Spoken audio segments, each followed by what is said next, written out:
آیت نمبر 164 164، قل تو کہہ دے، کیا غیر اللہ، اللہ کے سوا، ابغی میں تلاش کروں، میں ڈھونڈوں، ربن بطور رب، وہ حالیہ ہے جبکہ وہ رب کل شیء ہر چیز کا رب ہے، ولا تکسب اور نہیں کماتی، کل نفس کوئی جان، یعنی کہ نہیں کماتا کوئی انسان، نہیں کماتی کوئی جان. یہاں کمانے سے مراد کیا؟ گناہ، یعنی کہ گناہ کرنا مراد ہے. نہیں کماتی کوئی جان یعنی کہ کوئی گناہ، الا علیہا مگر اپنے خلاف، ولا تزر وزر یزر، وزر اسی سے ہوتا ہے بوجھ، اور نہیں بوجھ اٹھائے گی، وازرۃ کوئی بوجھ اٹھانے والی جان، وزر اخرى کسی دوسری جان کا بوجھ، وزر بوجھ، اخرى دوسری جان.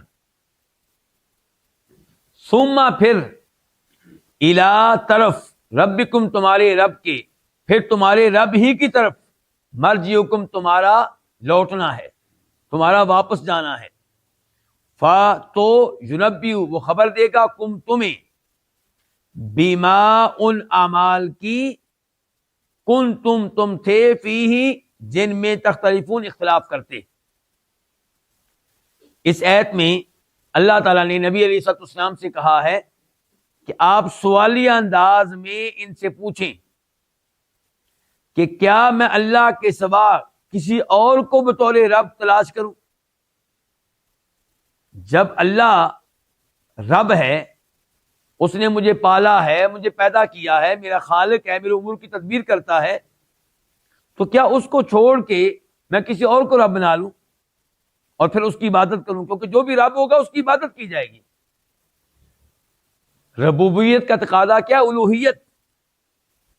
جس کو آپ نے رب مان لیا اس کی عبادت کریں، جس کو آپ نے خالق مان لیا، مالک مان لیا، رازق مان لیا، سارے امور کی تدبیر کرنے والا مان لیا، تو پھر عبادت اسی کا حق ہے. تو میں اسی ایک اللہ کی عبادت کر رہا ہوں. تم مجھ سے کیا چاہتے ہو کہ میں کسی اور کو رب بنا لوں؟ ممکن نہیں.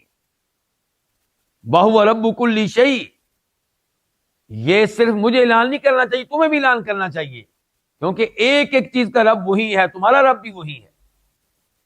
تمہیں بھی اعلان کرنا چاہیے کہ جو ہمارا رب ہے ہم صرف اسی کی عبادت کریں گے.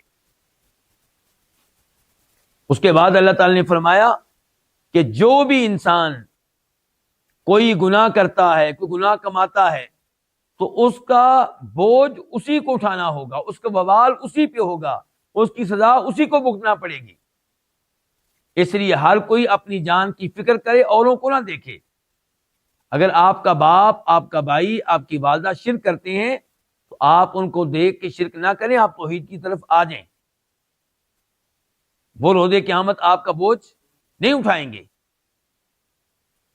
تو کوئی بھی جان کوئی بھی گناہ کرے اس کا وبال اسی پہ ہوگا، اور کوئی بھی جان کسی دوسری جان کا بوجھ نہیں اٹھائے گی. ماں اپنی اولاد کا بوجھ نہیں اٹھائے گی روز قیامت، باپ اولاد کا بوجھ نہیں اٹھائے گا، اور اولاد بھی ماں باپ کا بوجھ اٹھانے کے لیے تیار نہیں ہوگی. یہاں پہ تم یہ اعمال کر رہے ہو، پھر تم سب نے رب ہی کے پاس لوٹنا ہے، اس کے پاس حاضر ہونا ہے، تمہاری پیشی ہونی وہاں پہ. تو اللہ تمہیں بتائے گا ان اعمال کے بارے میں جن میں تم اختلاف کیا کرتے تھے.